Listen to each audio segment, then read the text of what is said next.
देखिए सबसे पहली डेफिनेशन होती है objective function.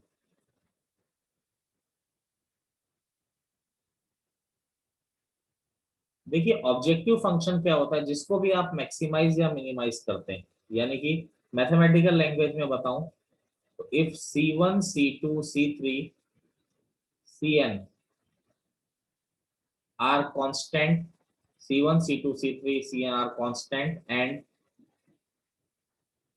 and x1 comma x2 comma s3 dash dash xn are variables,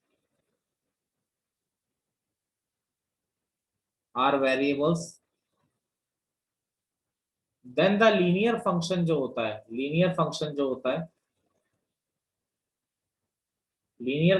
होता है z is equal to C1 x1 plus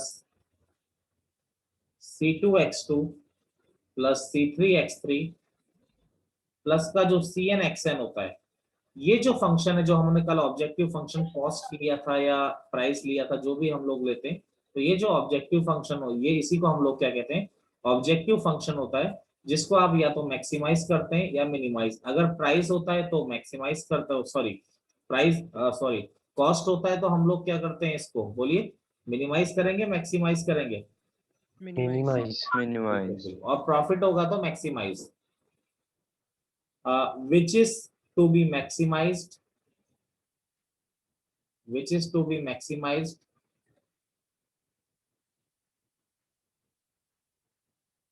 or minimized is called, आज रोहित वगैरह नहीं है, is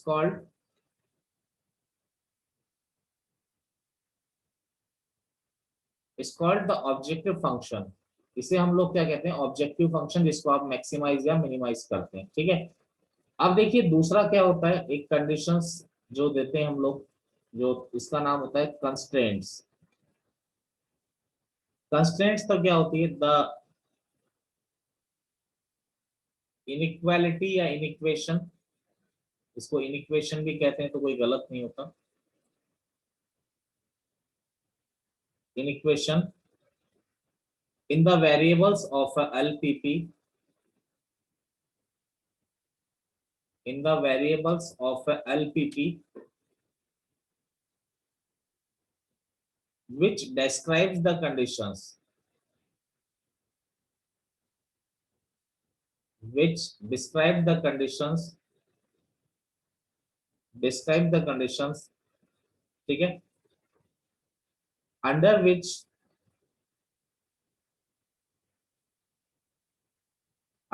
the optimization under which the optimization। अब कई बच्चे ये सोच के बैठे हैं कि सर ऑप्टिमाइजेशन क्या हो गया। ऑप्टिमाइजेशन का मतलब होता है या तो मैक्सिमाइज करो या मिनिमाइज करो। ठीक है। ऑप्टिमाइजेशन मतलब मैक्सिमाइजेशन या फिर minimisation.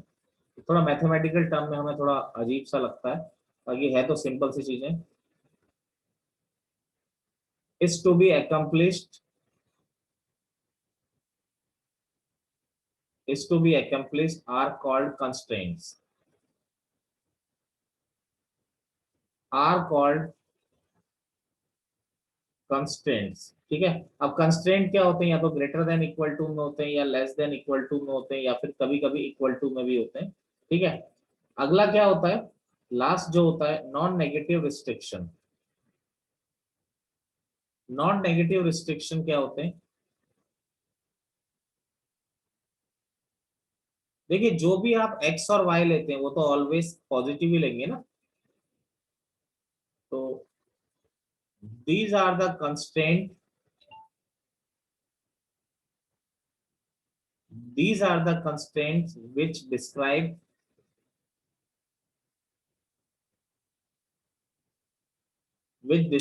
that the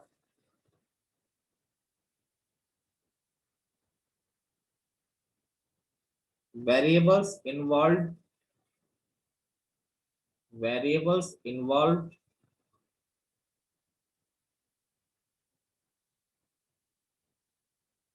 in a LPP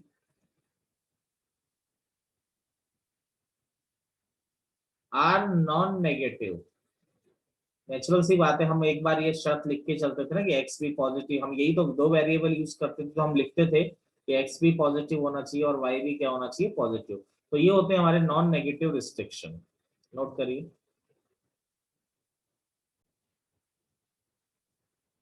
हमारा जो प्रॉब्लम है, solve the solve the following solve the following LPP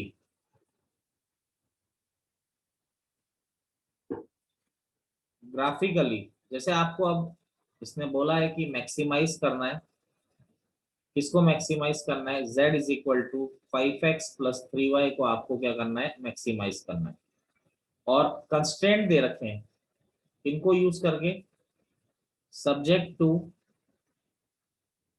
3x plus 5y less than equal to 15, 5x plus 2y less than equal to 10 और x और y greater than equal to 0। इन constraint को use करते हुए हमें इस z is equal to 5x plus 3y को आपको क्या करना है, मैक्सिमाइज। हो सकता है वो आपको मिनिमाइज करने को भी बोल सकता था, तो यहाँ पर लेकिन हमें मैक्सिमाइज करने को बोला है, तो हमें उसके अकॉर्डिंग करना है। अब देखिए करने का तरीका क्या होता है। फर्स्ट हम लोग क्या बना देते हैं, इसका ग्राफ बना देते हैं। हमारा यही प्रोसेस हमने सीखा है कि दोनों जैसे 11th में हम लोग करते थे, उस तरह से हम इसका दोनों का ग्राफ बना देते हैं। तो पहली लाइन क्या है, 3x plus 5y is equal to 15। तो इनको ग्राफिकली अगर हम बनाते हैं तो देखिए किस तरह से बनाएंगे। x को 0 रखा तो y कितना आ गया 3, y को 0 रखा तो x कितना आ गया 5। तो ये हो गया 0,3, ये इधर आ गया, और 5,0 ये लाइन आपकी इधर आ गई। अब देखिए x और y पॉजिटिव हैं, तो ग्राफ केवल हमें क्या बनाना है, x और y दोनों कहां पर पॉजिटिव होते हैं, केवल फर्स्ट क्वाड्रेंट में। तो जो हमको ग्राफ ड्रॉ करना है वो केवल फर्स्ट क्वाड्रेंट में ही ड्रॉ करना है, इसके अलावा हमने कहीं ड्रॉ नहीं करना।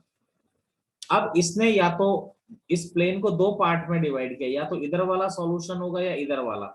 ये देखने के लिए हम क्या करते हैं, 11th में आपको बताते थे कि 3x प्लस 5y हमारा जो इनइक्वेशन है, इसमें हम x equal to Y equal to 0 put कर देते हैं। तो 0 plus 0 less than equal to 15। तो मुझे बताइए क्या करेक्ट आ रहा है कि रॉन्ग आ रहा है, ये बताएंगे आप लोग। अरे बोलो, करेक्ट, करेक्ट आ रहा है। करेक्ट है सर। करेक्ट आ रहा है, इसका मतलब सॉल्यूशन ये वाला होगा टुवर्ड्स ऑरिजिन। Yes sir. चलिए, तो यानी ये इसका रीजन है। दूसरा देखते हैं, दूसरी इनइक्वेशन क्या है, 5x plus 2y equal to 10। इसको अगर मैं बनाऊं, ग्राफिकली ड्रॉ करूं, तो x और y, x को 0 रखा, y को 0, x को 0 रखा तो ये क्या आ गया आपका 5, और y को 0 रखा तो ये क्या आ गया 2। तो एक तो क्या आ गया, x हो गया 0,2, तो एक तो यहाँ आ गया 0,2, और y क्या आ गया 5,0, तो ये आ गया दूसरा पॉइंट, यही आ रहा है। इन दोनों पॉइंट को मैच किया तो ये दूसरी लाइन बन गई। कोई दिक्कत किसी को? सॉरी 0,5 है ना, सॉरी सॉरी 0,5 है, तो इधर आएगा ऊपर को, और 2,0 है तो ये इधर को आएगा। ठीक है, अब इन दोनों को मैच किया तो ये लाइन आपकी इधर को बन गई। अब मुझे बताइए ये दूसरी लाइन का सॉल्यूशन किस तरफ आ रहा है, 5x plus 2y less than equal to 10। तो यानी यहाँ पर x और y मैंने 0 रखा, तो 0 प्लस 0। तो मुझे बताइए टुवर्ड्स ऑरिजिन आ रहा है नहीं आ रहा है? आ रहा है। तो इसका मतलब हमारा जो कॉमन रीजन हो गया, हमारा कॉमन रीजन कौन सा हो गया, ये हो गया। किसी को प्रॉब्लम है इतने स्टेप में तो मुझे जल्दी से बोल दे कि सर हमें इसमें दिक्कत है। चलिए, नहीं है। No sir. अब देखिए एक पॉइंट, सारे कॉर्नर पॉइंट निकाल लीजिए, जो भी ये पॉलीगन के कॉर्नर पॉइंट, एक 0 0, एक 2 0 पता है, एक 0 3। आपको ये वाला पॉइंट और निकालना है। ये वाला पॉइंट क्या है, दोनों लाइन का पॉइंट ऑफ इंटरसेक्शन है। ठीक है, तो दोनों लाइन यस का सर। पॉइंट ऑफ इंटरसेक्शन अगर मैं निकालता हूं, तो पहली लाइन है 3x plus 5y equal to 15, दूसरी है 5x plus 2y is equal to 10। दोनों लाइन को सिंप्लीफाई कर लेते हैं, तो इसको 2 से मल्टीप्लाई कर दिया, इसको 5 से, तो यह आ जाएगा 9x plus 10y equal to 30। ये 25x plus 10y is equal to 50। तो माइनस किया तो ये कैंसिल हो गया, ये हो गया -16x इज इक्वल टू -20। ठीक है, ऐसा ही कुछ। सर वो 6 नहीं होगा? हाँ जी, 3 × 2 6। एक मिनट बाय मिस्टेक, हाँ सही है। ठीक है ना था सर इनटू। हाँ 3 × 2 6 हो गया प्लस 10y इक्वल टू 30। ये हो गया 25x plus 10y equal to आपका हो गया 50। तो सिंप्लीफाई किया तो ये हो गया 10y कट गया -19x और ये आ जाएगा -20। तो x आ गया 20/19 और y आ गया 45/19। तो यानी ये आ गया 20/19 और ये आ गया 45/19। तो नोट करिए जरा इतना पहले, हमारा जो भी सॉल्यूशन आएगा ये सॉल्यूशन रीजन के कॉर्नर पॉइंट्स पे आएगा। तो इसको आप देख लीजिए, मैक्सिमाइज करना है। तो देखिए z आपका पहला पहला कॉर्नर पॉइंट क्या है, x भी 0 है और y भी 0 है। तो और ये क्या है आपका 5x प्लस 3y। जब दोनों ही 0 है तो 0 + 0 तो 0 ही आएगा, जब कुछ हुआ ही नहीं तो वही आएगा। अगला क्या है, x2 है y 0 है, तो x2 y 0 तो z आ गया 5x प्लस 3y। x को 2 रखा और y को 0 रखा, तो ये आ गया आपका 10। ठीक है, तीसरा क्या है, x 0 है y 3 है, ये वाला ले रहा हूं। तो z आपका 5x प्लस 3y है, x को 0 रखा, y को 3 रखा। तो देखो ये तो और छोटा आ गया। अब एक और चेक करना बचा है, अगर इसमें भी बड़ा नहीं आया तो आंसर 10 ही है। तो फोर्थ है हमारा x 20/19 और y आ गया 45/19।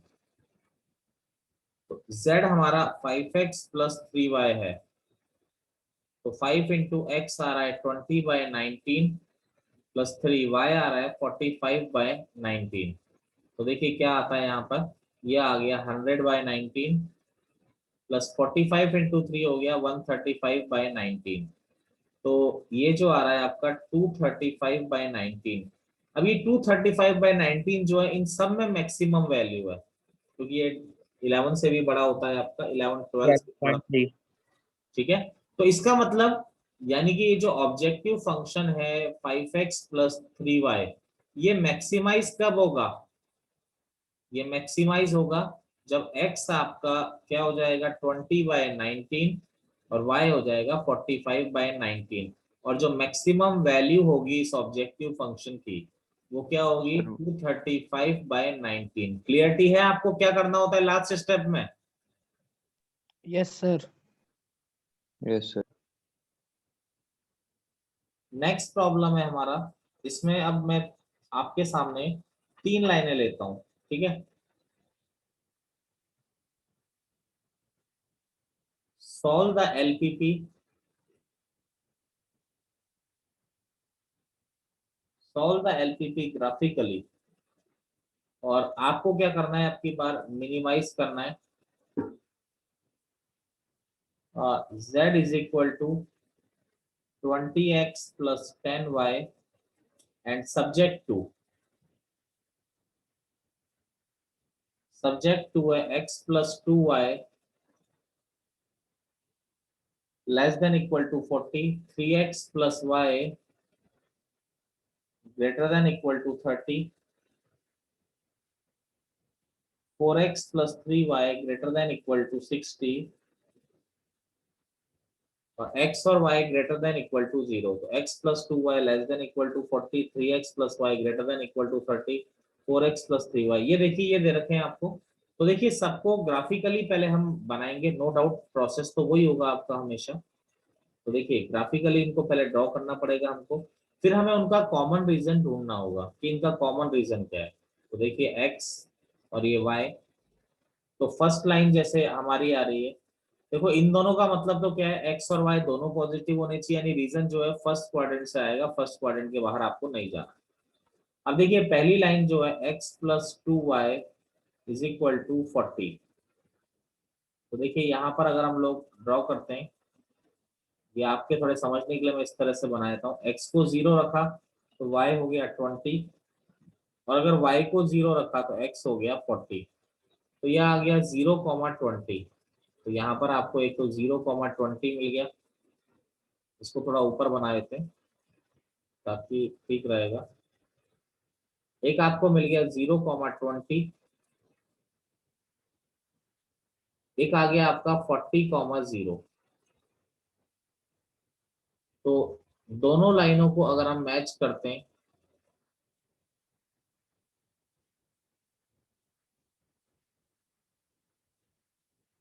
तो ये पहली लाइन आ गई। अब इसका सॉल्यूशन रीजन देखिए, इसका सॉल्यूशन रीजन क्या है, ध्यान दीजिए इसके सॉल्यूशन रीजन पे। तो ओरिजिन की तरफ आएगा कि ओरिजिन से दूर आएगा? ओरिजिन की तरफ। बिल्कुल सही, ओरिजिन की तरफ, यानी इस तरफ इसको देना। ध्यान रखिएगा डायरेक्शंस, इस तरफ आना है आपने। अगला दूसरी लाइन देखते हैं। दूसरी लाइन आ रही है 3x plus Y greater than equal to 30। इसको अगर मैं बनाता हूं, x को 0 रखा, y को 0, x को 0 रखा तो 30, y को 0 रखा तो क्या आ गया 10। तो एक पॉइंट तो आ गया 0,30, एक आ गया आपका 10,0। तो देखिए इन पॉइंट्स को अगर हम मिला देते हैं तो यह आ गया। अब इसका सॉल्यूशन रीजन देखते हैं। तो इसका सॉल्यूशन रीजन जो है 3x प्लस वाई। तो x और y को अगर 0 रखा तो 0 प्लस 0 यह आ गया। तो अगर हम देखते हैं तो 0 बड़ा है और 30 छोटा है, तो सेटिस्फाई नहीं कर रहा है। तो इसका मतलब ओरिजिन के दूसरी तरफ, यानी कि ये लाइन इस तरफ जा रही है। क्लियर है मेरी बात? Yes sir. अब दोनों का कॉमन रीजन क्या है? दोनों का तो कॉमन रीजन इतना है, लेकिन अभी तीसरी लाइन एक और है, इन दोनों का कॉमन इतना है। तो वो ओरिजिन की तरफ जा रहा है और वो ओरिजिन से दूर जा रहा है। मेरी बात से सहमत हैं आप लोग? चलो तीसरी लाइन है 4x plus 3y greater than equal to 60। तो देखिए यहां पर अगर हम लोग बात करते हैं, x को 0 रखा तो ये आ गया 20 और y को 0 रखा तो ये आ गया 15। तो एक पॉइंट तो आ गया आपका 0,20, एक पॉइंट यही आ रहा है 0,20 और दूसरा आ रहा है 15,0। तो 15,0 यहाँ कहीं आ जाएगा। तो इनको मिलाया तो ये लाइन आपकी कुछ इस तरह से बन गई। अब इसका सॉल्यूशन देखिए, ये किस तरफ सॉल्यूशन दे रहा है। ये सॉल्यूशन किस तरफ दे रहा है, x और y को 0 रखा तो 0 plus 0 greater than equal to 60। इसका किस तरफ है बोलिए? ओरिजिन से तरफ। तो मुझे लगता है तीनों का जो कॉमन रीजन है, तीनों का कॉमन रीजन यही है बस। आप बताएं जरा तीनों का क्या कॉमन रीजन? मैंने सही, तीनों का कॉमन रीजन सही बनाया नहीं बनाया बोलिए? Yes sir. चलिए अब तीनों का कॉमन रीजन आ गया तो कॉर्नर पॉइंट एक ये रहा, एक कॉर्नर पॉइंट ये रहा, एक कॉर्नर पॉइंट ये है जो मेरे को नहीं पता है, एक कॉर्नर पॉइंट ये है जो मुझे नहीं पता है। अब इन कॉर्नर पॉइंट को हम लोग निकाल सकते हैं कैसे? लाइन के पॉइंट ऑफ इंटरसेक्शन से। लाइन को मैं बना देता हूं एक बार, कई बच्चों को लाइन पता नहीं होगी कौन सी है। ये वाली लाइन है x plus 2y is equal to 40, ठीक है। और ये वाली लाइन है 4x plus 3y equal to 60, ये वाली लाइन, ठीक है। और ये वाली लाइन आपकी आ रही है 3x plus Y equal to 30। तो ये मान लीजिए ये P और Q पॉइंट है। तो क्या P पॉइंट कैसे निकालोगे? P पॉइंट कौन कौन सी लाइन से बन रहा है? 4x plus 3y equal to 60 और 2x plus 4y 2x plus 2y equals 40। चलिए Q पॉइंट कौन सी लाइन से बन रहा है? 3x plus Y is equal to 30 और एक 4x plus 3y equal to 60। Clear है मेरी बात आपको? अरे बोलो। Yes sir. तो ये पॉइंट आ जाएगा 4,18 और ये पॉइंट Q पॉइंट आ जाएगा 6,12। पॉइंट ऑफ इंटरसेक्शन निकालना है तो कॉर्नर पॉइंट हमने निकाली है। चलिए आगे करते हैं।